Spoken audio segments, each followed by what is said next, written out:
¿Qué tal? ¿Cómo están? Miren, vivimos en un mundo donde todo está conectado. Las fronteras parecen desdibujarse cada día más, pero las leyes no. Y ahí es donde se nos presenta un rompecabezas bien interesante. ¿Qué pasa cuando los sistemas legales de distintos países de repente chocan? Bueno, de eso es justamente de lo que vamos a hablar hoy. A ver, pensemos en esto por un segundo. Se firma un contrato importantísimo entre alguien en México y otra persona en Argentina. El tema del contrato es una propiedad que está en España. De repente, algo sale mal. Y la pregunta del millón es, ¿con las leyes de qué país se resuelve esto?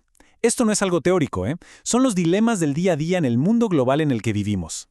Para no perdernos en este laberinto legal, vamos a seguir un mapa con 5 paradas. Primero, vamos a entender bien qué es eso del choque de leyes.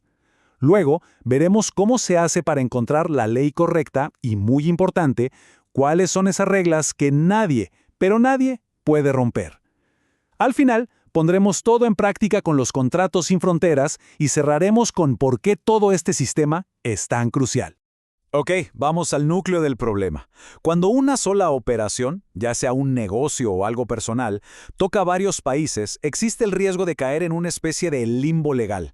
Y esta incertidumbre, créanme, no es un detalle menor. Puede paralizar negocios por completo, congelar activos y generar unos conflictos legales que salen carísimos y son súper complejos.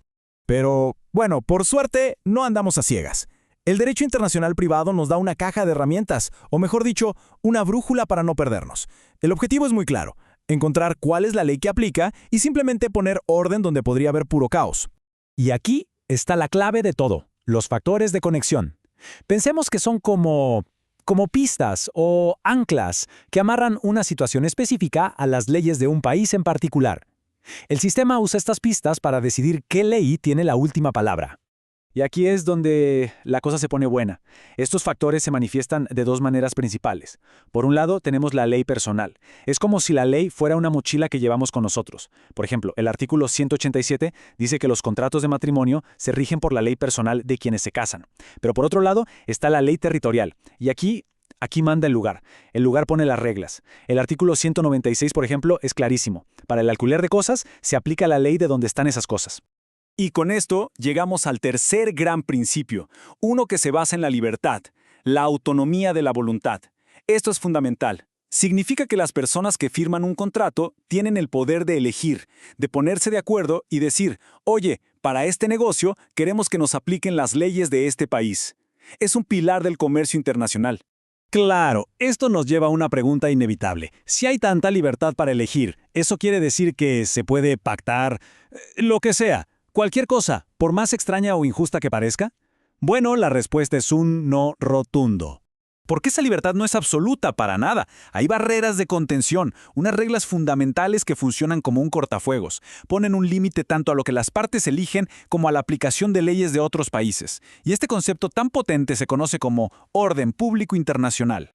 Para que quede súper claro, el orden público internacional es, básicamente, el ADN legal y moral de un país. Son sus valores no negociables. Esas líneas rojas que ni los acuerdos privados ni las leyes de otros países pueden cruzar dentro de su territorio.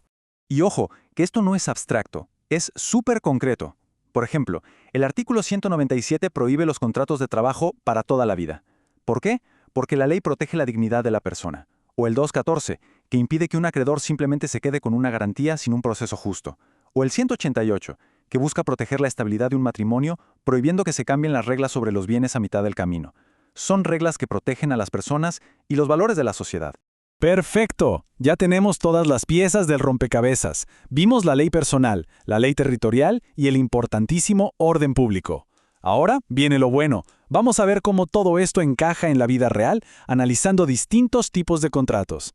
Este esquema lo deja clarísimo. Si hablamos de los bienes de un matrimonio, el sistema nos manda a la ley personal. Si es una propiedad, nos anclamos a la ley territorial del lugar. En un préstamo, pues rige la ley local sobre los intereses. Pero fíjense en el último paso, que es el más importante. Todo contrato, sin excepción, tiene que pasar por el filtro del orden público. Si una cláusula va en contra de estas reglas fundamentales, ¡pum!, esa cláusula simplemente no vale.